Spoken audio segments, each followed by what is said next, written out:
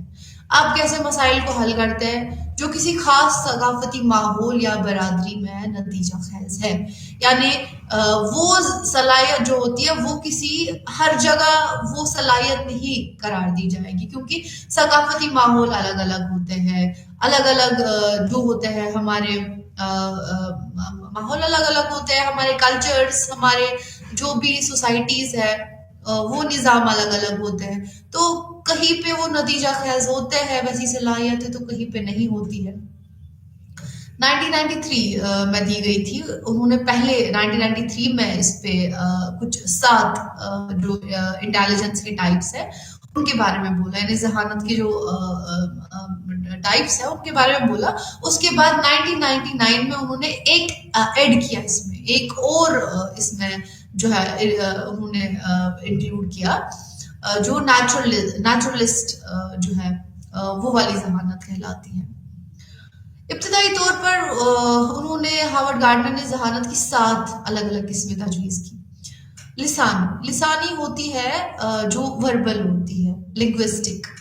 جو لوگ اس قسم کی ذہانت پر زیادہ ہوتے ہیں ان میں اچھی لسانی صلاحیتیں ہوتی ہے، جیسے وہ آسانی سے مناسب الفاظ کا انتخاب کر کے اپنے خیالات کا اظہار، جو بھی مطلب اس کے بارے میں کچھ کہنا ہو تو اس کو کر سکتے ہیں. وہ آسانی سے الفاظ سے کھیل سکتے ہیں. They play with words. شاعروں اور منصفین میں اعلیٰ سطح کی لسانی صلاحیتیں ہوتی ہیں. یعنی جو شاعر ہوتے ہیں وہ ہر کوئی تو نہیں ہوتا ہے، منصفین جو ہوتے ہیں ہر کوئی تو منصفین نہیں بن سکتا ہے.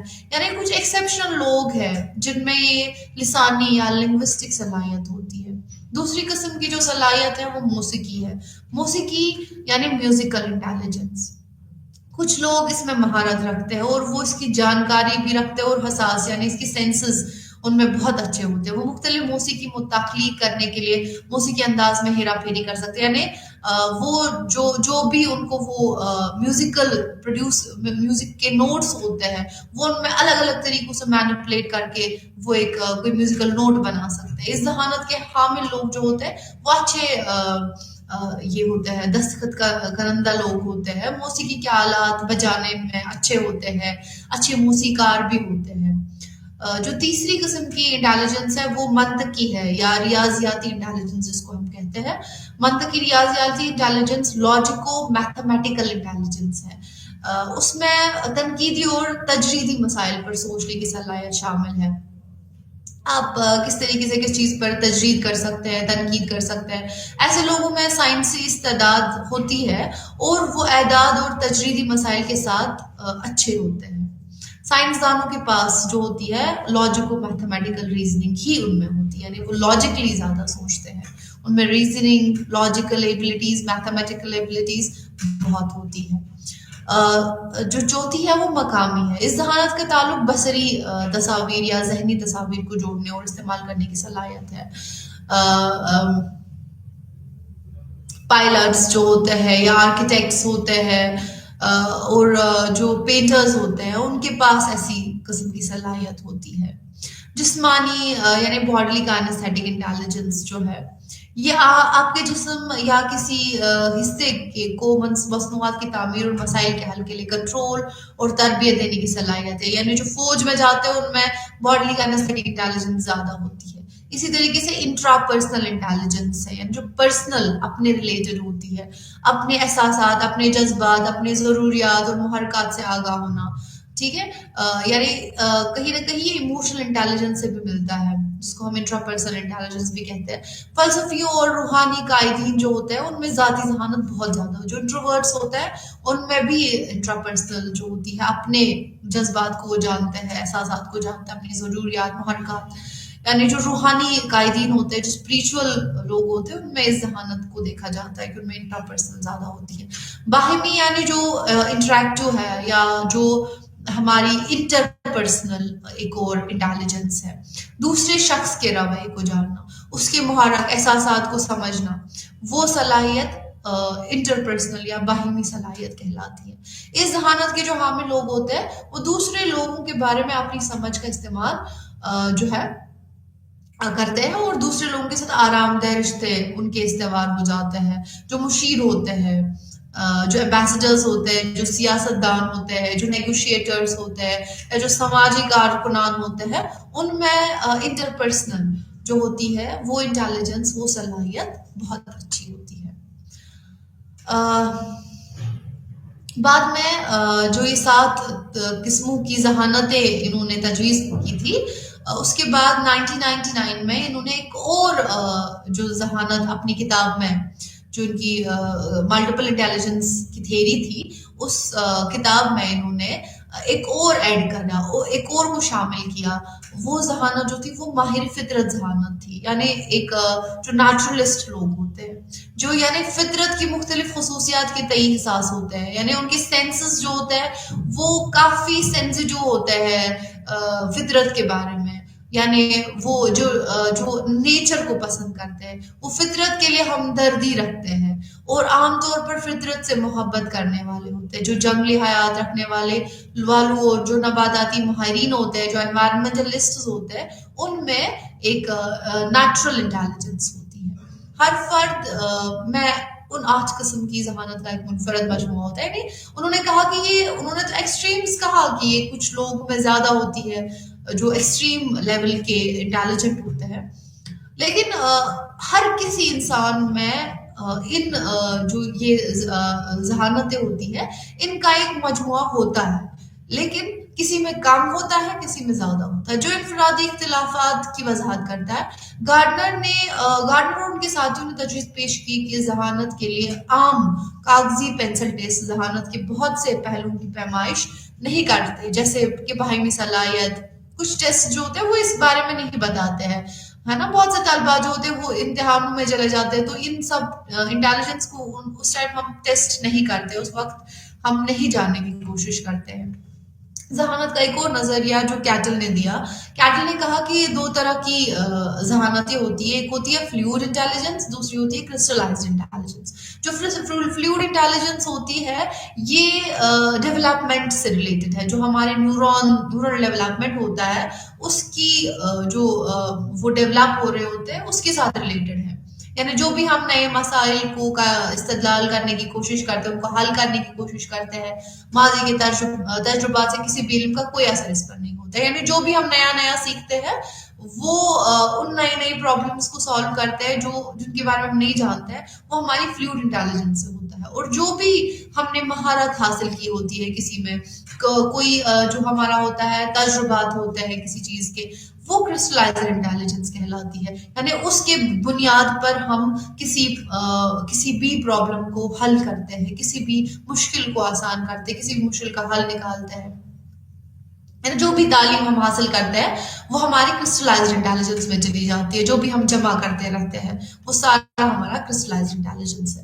ایک اور ہے جیسے پاس تھیوری، جو ڈاس نیلگری اور کریبی نے دی تھی، انہوں نے منصوبہ بندی، انہوں نے کہا تھا کہ جو پلاننگ ہوتی ہے یا جو توجہ ہوتی ہے، یا بیک وقت جو ہم پروسیسنگ کرتے ہیں، یا جو ہم سکسیسفل پروسیسنگ کرتے ہیں، ان کے بیسس پر انہوں نے ایک تھیری بنائی، ایک تھیری تجویز کی جس کا نام پاس تھیری رکھا گیا، یعنی planning, attention, simultaneous and successive processing. اس میں کہا گیا کہ بنیادی طور پر جو ہوتی ہے وہ 4 قسم کی قابلیتیں ہوتی ہے۔ ایک ہوتی ہے جس کو ہم پلاننگ کہتے ہیں، منصوبہ بندی کا عمل اس وقت اہم ہوتا ہے جب فرد کسی مسئلے کو حل کرنے یا کسی سرگرمی کو انجام دینے کے بارے میں فیصلہ کرتا ہے، یعنی جو جب ہم کسی کام کو کر رہے ہوتے ہیں، اس وقت اس کام کا جو ہم وہ رد عمل کر رہے ہوتے ہیں، اس کے دوران کچھ انٹیلیجنس کی ضرورتیں ہوتی ہیں، جس میں پلاننگ کی ضرورت ہے، جس میں اٹینشن کی ضرورت ہے۔ تو یہ ساری چیزیں جو ہے، یہ ساری قسمیں جو ہے، یہ پاس تھیری میں سب منصوبہ بند کیا گیا ہے۔ تو یہ کہا گیا کہ جو پلاننگ ہوتی ہے وہ پہلا اس میں، یعنی ہدف کی ترتیب اور رائے کی نگرانی جو کرتے ہیں آپ، یعنی گول گول کی ترتیب بناتے ہیں اور جو اپنا پرسپیکٹو ہے وہ شامل رکھتے ہیں اس میں.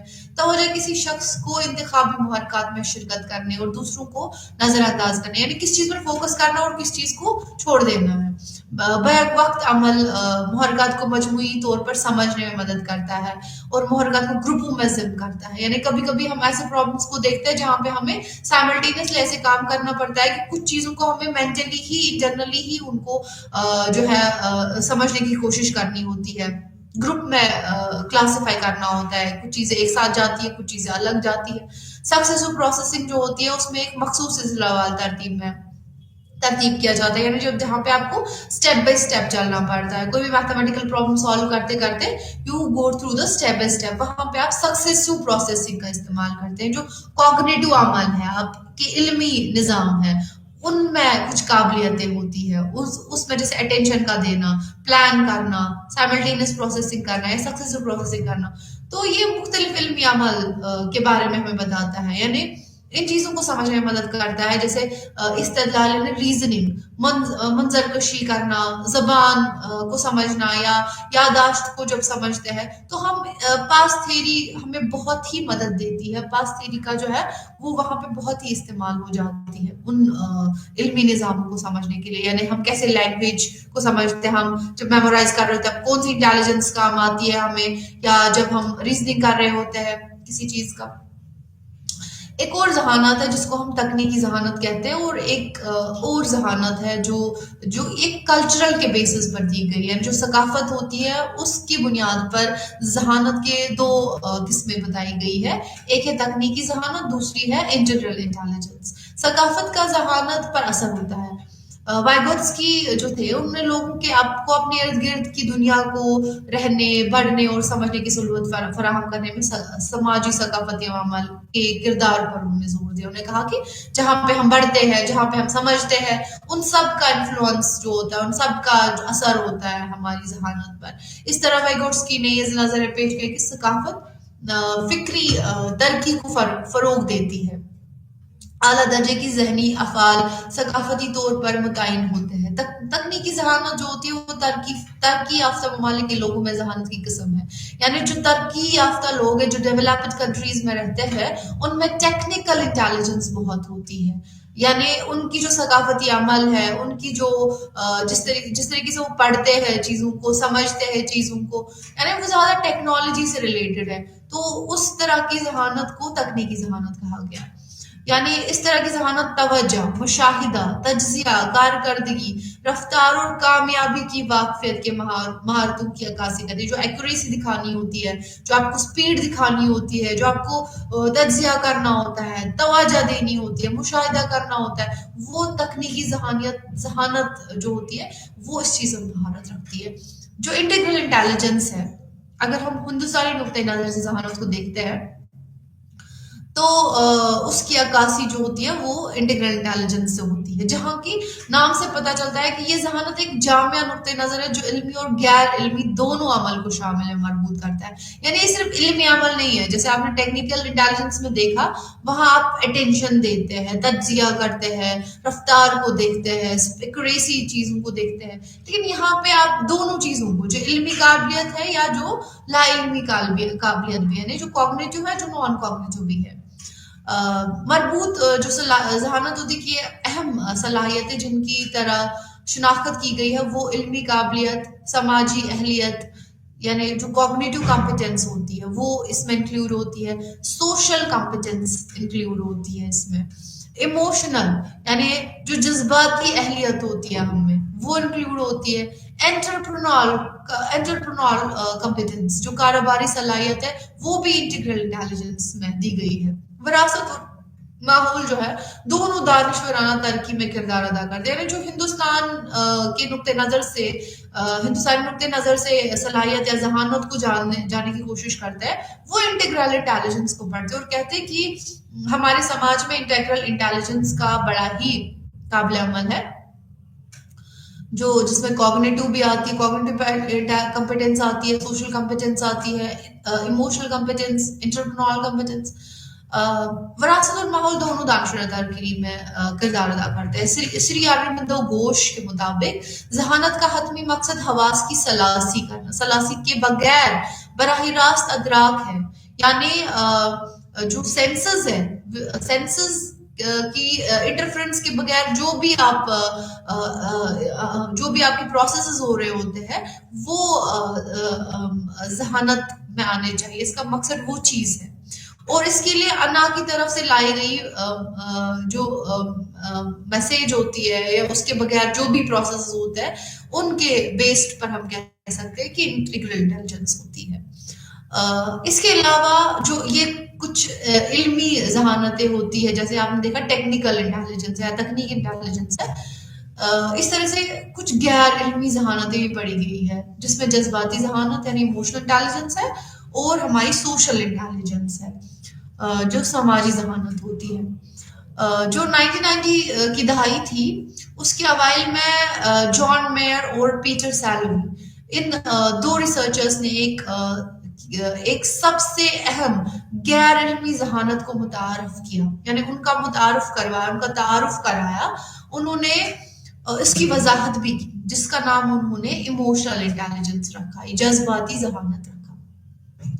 ان کی جو کتاب تھی emotional intelligence in the hand book of intelligence جو 2000 میں لکھی گئی، اس میں انہوں نے جان میئر اور پیٹر سیروی نے جذباتی ذہانت یعنی جو ای آئی ہے ایموشنل انٹیلیجنس کی تعریف کی ہے.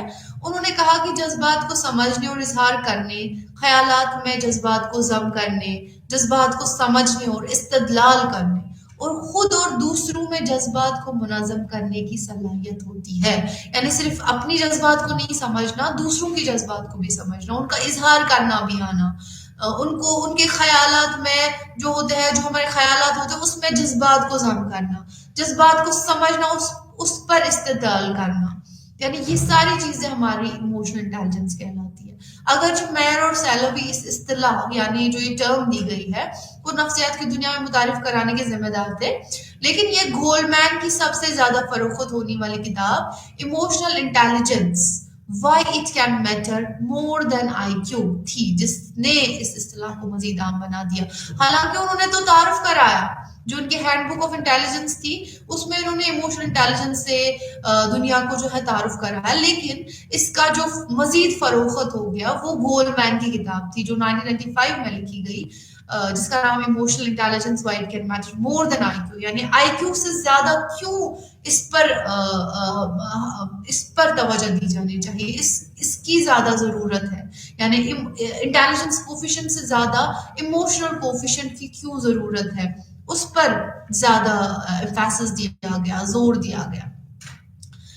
غیر علمی ذہانت میں صرف جذباتی ذہانت نہیں آتا ہے بلکہ اس میں سماجی ذہانت بھی آتا ہے، یعنی سوشل انٹیلیجنس بھی آتا ہے. دوسری قسم کی غیر علمی ذہانت کو سوشل انٹیلیجنس کہا جاتا ہے. تھارنڈائک نے وہ ایسے پہلے ماہر نفسیات تھے جنہوں نے اس اصطلاح، اس ٹرم کو دوسرے لوگوں کو سمجھنے کی مہارت کو بیان کرنے کے لیے استعمال کیا. گولڈمین نے ایس آئی کی تعریف میں کہا کہ یہ نہ صرف اپنے رشتوں کے بارے میں ہے بلکہ ان میں بھی ذہین ہونا ہے. یعنی سوشل انٹیلیجنس رشتے بنانا نہیں ہے بلکہ رشتے بنانے میں ذہین ہونا ہے. میئر اور سیلوی کے مطابق جذباتی ذہانت سماجی ذہانت کا ایک حصہ ہے. اس وجہ سے جو ہے انہوں نے بیرن جو تھے انہوں نے تجویز پیش کی کہ یہ دونوں اصطلاحات ایک دوسرے سے متعلق ہیں، یعنی ایموشنل اور سوشل انٹیلیجنس دونوں ریلیٹڈ ہیں. وہاں بھی تو ہم جذبات کو جانتے ہیں، جذبات کو انڈرسٹینڈ کرتے ہیں، دوسرے جذبات یا تھاٹس میں ان کو ڈالنے کی کوشش کرتے ہیں اور ایک ہی تعمیر کی جزو کی نمائندگی کر سکتے ہیں. انہوں نے مزید نشاندہی کی کہ ان کے ذہانت کے نظریے میں گارڈنر کی ذاتی ذہانت کا تصور بھی ہے. یعنی اس میں ایک تو وہ بھی انکلوڈ ایموشنل انٹیلیجنس کا بھی ایک انفلوئنس ہے سوشل انٹیلیجنس میں، اور اس کے علاوہ جو ذاتی ذہانت جو انہوں نے وہ انٹرا پرسنل یا پرسنل انٹیلیجنس جو گارڈنر تھے، ہوورڈ گارڈنر تھے، ان کی جو ملٹیپل انٹیلیجنس تھیوری تھی اس میں جو ذاتی ذہانت کا جو تصور دیا گیا تھا وہ بھی اس میں شامل ہے. تو دونوں چیزوں جو ہے ان کی نشاندہی کی ہے اور ان دو اصطلاحات کو ایک تعمیر میں جوڑنا زیادہ درست سمجھا گیا. یعنی کہا گیا کہ ہم دونوں کو جوڑیں گے. یعنی رشتوں میں سوشل انٹیلیجنس میں ایموشنل انٹیلیجنس کو جوڑ دیتے ہیں. ایموشنل سوشل انٹیلیجنس ایک نیا ٹرم جو ہے وہ آ گیا. انٹیلیجنس کے کچھ ٹیسٹ بھی ہے. اب جو انٹیلیجنس ہے اس کو ہم کیسے اسیس کریں گے, اس کی پیمائش کیسے کریں گے. الفریڈ بینٹ جو تھے, جو ارلی ریسرچرز تھے اس میں, جنہوں نے انٹیلیجنس ٹیسٹنگ پر کام کیا کہ ہم انٹیلیجنس, حالانکہ اس پہ کافی تھیریز دی گئی تھی, کافی بہت پہلے سے اس پہ کام ہوا تھا, بہت ہی قدیم ٹائم سے, جب سے ورلڈ وار کا زمانہ تھا, جو قدیم جنگیں لڑی گئی ان میں بھی انٹیلیجنس کا ایک جو ایک اہم اس پہ ایک اہم جو تھی ایمفیسس تھی. اس کے بعد لیکن جو پہلے جو فادر آف انٹیلیجنس ٹیسٹ کہلاتے ہیں وہ الفریڈ بینٹ ہی ہے. الفریڈ بینٹ اور تھیوڈر سائمن جو تھے وہ ذہانت کی سائنسی طور پر پیمائش کرنے کے لیے کی پہلی کوشش کی انہوں نے, ان کو منسوب کیا گیا تھا, انہوں نے خود نہیں کی گئی تھی بلکہ جو گورنمنٹ تھی انہوں نے ان کو منسوب کیا تھا کہ وہ کوشش کرے. 1905 میں انہوں نے پہلا انٹیلیجنس ٹیسٹ تیار کیا جسے بینٹ سائمن انٹیلیجنس اسکیل کے نام سے جانا جاتا ہے. بعد میں 1908 میں انہوں نے کسی شخص کی دانشورانہ صلاحیت کی پیمائش کرنے کے لیے اس کے ساتھی عمر کے گروپ کے مقابلے میں ذہنی جو عمر ہے اس کی اصطلاح تیار کی. یعنی انہوں نے مینٹل ایج کا کانسیپٹ دیا.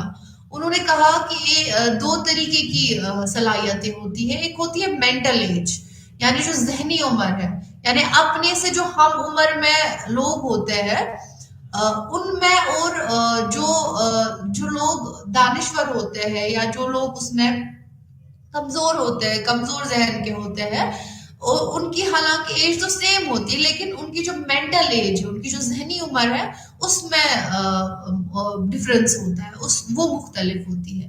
اور تاریخی عمر الگ ہے, یعنی کرونالوجیکل ایج کا انہوں نے کنسیپٹ دیا اور مینٹل ایج کا کنسیپٹ دیا.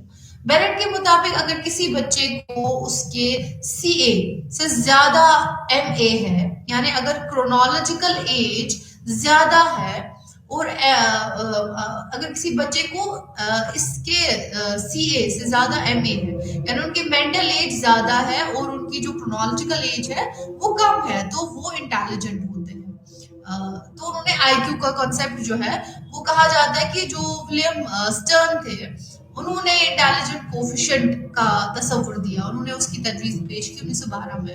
انہوں نے کہا کہ یہ آئی کیو کہلائے گا, یعنی اگر مینٹل ایج جو بینٹ سے پہلے کہہ چکے تھے کہ اگر مینٹل ایج زیادہ ہے اور کرونالوجیکل ایج جو تاریخی عمر ہے وہ کم ہے تو اس کا مطلب وہ بچہ جو ہے وہ ذہین ہے, وہ روشن ذہن ہے.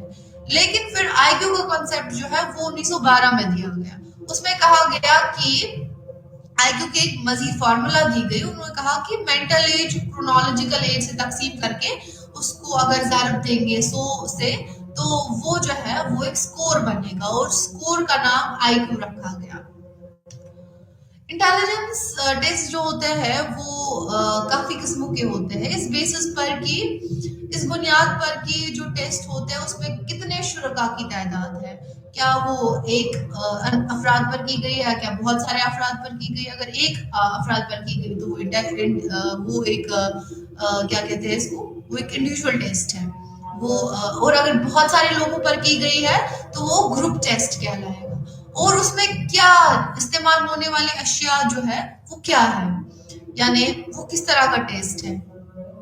کیا وہ وربل ٹیسٹ ہے, یعنی کیا وہ آپ کی لینگویج کے تھرو آپ کو دیکھتا ہے, آپ کی زبان کے تھرو آپ کو کے ذریعے سے آپ کی ذہانت کو اس کو جاننے کی کوشش کرتا ہے, یا کیا آپ کے جو باقی نان وربل چیزیں ہیں جو آپ کے جہاں پہ زبان کا استعمال نہیں ہے وہ چیزوں کو جاننے کی کوشش کرتے ہیں. تو اس کے بیسس پر ہم کہتے ہیں کچھ ٹیسٹ وربل ہوتے ہیں, کچھ نان وربل ہوتے ہیں, اور کچھ ٹیسٹ جو ہوتے ہیں وہ ہم کلچر کے بیسس پر کہتے ہیں کہ مختلف ثقافتوں کے میں استعمال کیے جاتے ہیں. یعنی کیا وہ ان میں ثقافتوں کا عمل دخل ہے یا ثقافت سے وہ فری ہے, یعنی ان میں ثقافتوں کا عمل دخل نہیں ہے. کسی کلچر کے بارے میں ہی وہ ٹیسٹ بنایا گیا ہے, یا وہ بالکل اس پہ کلچر کا یا ثقافت کا انفلوئنس ہے ہی نہیں. تو اس کے بیسس پر ہم کہتے ہیں کہ کلچر فیئر اور کلچر فری ٹیسٹ. تو یہ اس کے ٹائپس ہیں. جو ہمارے پاس کچھ انفرادی ٹیسٹ ہوتے ہیں ان میں اسٹینفورڈ بینیٹ اسکیل ہے. اس میں جو ہم چیزیں میجر کرتے ہیں fluid reasoning, knowledge, quantitative reasoning, یہ ہم ایک ہی افراد پر کر سکتے ہیں. جو اسٹینفورڈ بینیٹ ٹیسٹ ہے وہ ہم ایک ہی افراد پر کر سکتے ہیں. تو اس کا مطلب یہ ہے کہ ایک ہی فرد پر کر سکتے ہیں. تو اس کا مطلب یہ ہے کہ یہ ایک انڈیویجول ٹیسٹ ہے، ایک ہی انسان پر ہوگا. اسی طریقے سے بیچلر اسکیل جو ہے وہ بھی ایک ہی فرد پر ہو سکتی ہے اور اس میں ہم الگ طریقے کا اسکور استعمال کرتے ہیں. وہ بھی ایک انڈیویجول ٹیسٹ ہے. اس کے بعد بیچلر کے جو ہوتے ہیں بہت سارے ورژنس موجود ہیں ہمارے پاس. انڈین ورژنس بھی آج کل جو ہے نئی آئی ہے. گروپ ٹیسٹ ہوتے ہیں. گروپ ٹیسٹ یعنی جو بہت سارے افراد پر ایک ہی وقت پہ کیا جاتا ہے، ایک ہی ٹائم پہ کیا جاتا ہے. ایک ہی وقت پر بہت سارے افراد ہوتے ہیں، ان پر ہم ٹیسٹ کرتے ہیں. جو جیسے ریونس پروگریسو میٹریسز ٹیسٹ ہے وہ ہم بہت سارے لوگوں پر ایک ساتھ کر سکتے ہیں. بہت سارے انٹیلیجنس ٹیسٹ ہے، کلچر فیئر ٹیسٹ ہے، جو بھی علمی صلاحیتوں کے بہت سارے ٹیسٹ ہیں وہ ہم کر سکتے ہیں. دوسرے ہیں زبانی یا غیر زبانی ٹیسٹ. تو وہ بھی ان کے جو ہے وہ ٹیسٹ آتے ہیں. کچھ ٹیسٹ جو ہوتے ہیں وہ کلچر فیئر ہوتے ہیں اور کچھ ٹیسٹ جو ہوتے ہیں وہ کلچر فری ٹیسٹ ہوتے ہیں، یعنی ثقافتی بنیادوں پر کیے جاتے ہیں. اور کچھ ٹیسٹ جو ہوتے ہیں وہ ثقافتی بنیادوں سے باہر ہوتے ہیں. تو آپ نے جانا آج انٹیلیجنس کے بارے میں، اس کی تعریفوں کے بارے میں جو الگ الگ ایکسپرٹس نے دی ہے.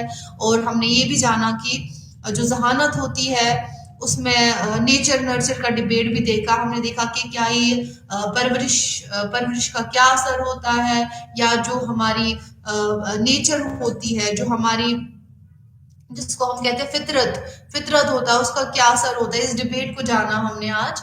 امید ہے کہ آپ لوگوں نے ان سارے تصورات کے بارے میں سمجھا ہوگا.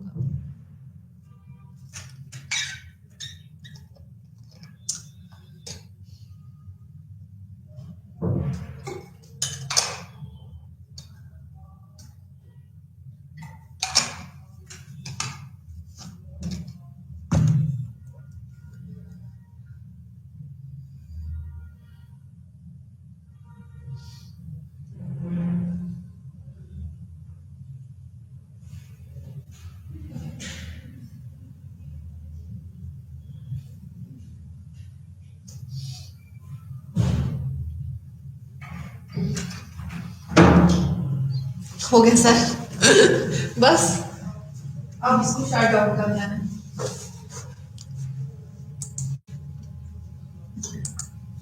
نیکسٹ ٹاپک کیا ہے؟ مجھے پتا ہی نہیں ہے.